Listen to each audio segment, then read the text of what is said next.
And then really the last bit I want to cover is, Ed's question about how we scale this up, okay?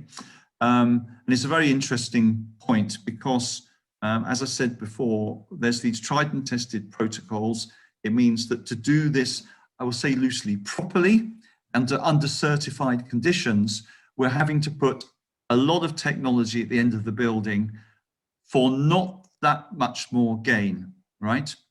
And the question we probably have to ask ourselves, if we're serious about hitting these targets, should we not take a different approach to it, put smaller technology across a bigger population of buildings, right, to achieve a better net effect, in effect. So what I've done here is just to use the UK, and you'll have to excuse me, I just pulled animal populations off the internet. I personally think the number of buildings in the UK is a lot more than this, but we'll just use this as a figure to be representative. We've got 29 million layer places, that's egg producing chickens. We've got about 119 million broiler, that's meat producing chicken places. And we've got about 4.7 million pigs.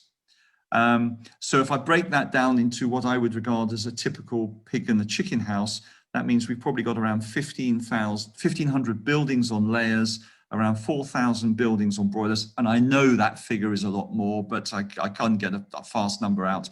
And today we have about 10,000 pig buildings in the UK, but 7,000 of those we will never do anything with because they're like, we jokingly say caravans, they're very low level buildings, but probably 3,000. So what I've done is I've added those all up and I've come to a figure of 8,500 for the sake of this point I want to make.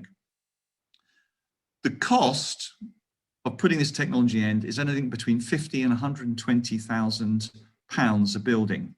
So it can be up to 20% of the cost of the building. And the running cost of it, of per building, is around £7,000 a year. So it's quite a significant cost. I say 50 to 100 because the 120 is probably if we put certified scrubbing in, and the 50 is if we put a smaller box dealing with 30% at a 70% reduction. The next question you have to ask yourself, well, how do we pay for it? Well, obviously the farmer can put his hand in his pocket and pay for it and eat into his already existing tight margins, which is the way the industry likes to play it if they can. We can look at subsidies, government funding to doing this. It's the government and society, want to feed the population locally, but they also need to think, well, how are we going to deal with the environmental consequences? I put 40% on that because at the moment I'm talking to politicians in Belgium where the subsidy in Belgium is 40% on this sort of technology. That's a given.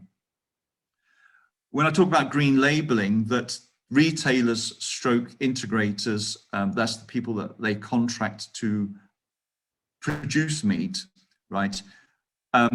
They could also put a levy on the price of chicken or pig and say, for example, with a chicken, I know for a fact some of them are already starting to put 2p on a kilo of chicken.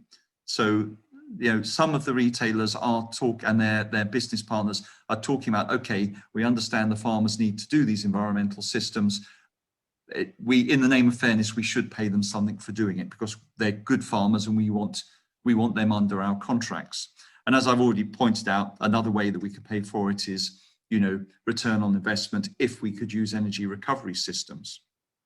So again, the two approaches is, do we do the kind of certified licensing where we have a building replacement of 5% a year. So we will be clawing our way to below what is required by 2030, or do we do a kind of existing building upgrade, putting more technology on more buildings so we can meet that 16% target?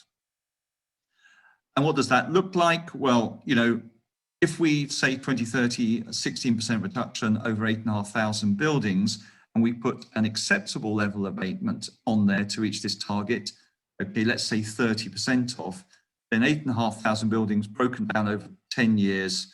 I hope you can understand where I'm coming from this. At 30% means that we would have to meet those government guidelines, would need to upgrade 408 buildings a year based on 8,500 building population. What would be the cost of that? Wherever that's going to come from, the capital expenditure is about 20 million a year, and the operating expenditure would go from 3 million in the first year up to 30 million by the end of the decade. And again, I just reiterate and say, yes, obviously, this would have to be covered by something: subsidy, food labelling, energy recovery, or the farmer's pocket. Okay. And my final slide, just going back to return on investment, and this again is a typical chicken building in the UK, to give you an idea. 50,000 birds, they do run about 6.5 rounds a year. Chicken lives for about 42 days. So that means that particular building is producing around 320,000 birds a year, you know, and they grow to about 2 kilograms. So about 4 pence a bird is what some of the companies are paying at the moment. That means the farmer would get around £13,000 a year under the guise of green labelling, right? So based on, you know, a 50,000 bird house having a scrubber more at the 60,000 euro range with a running cost of £7,000 a year, then you would expect a 10-year payback on the technology, including the running costs. Or if subsidy was leveled at it, then 6 years would be the payback. And that's it. So hopefully I answered Ed's questions, and I hope that I didn't run too fast and you got a feeling for what's possible, certainly in terms of pigs and chickens. So over to you guys. Do we have any questions?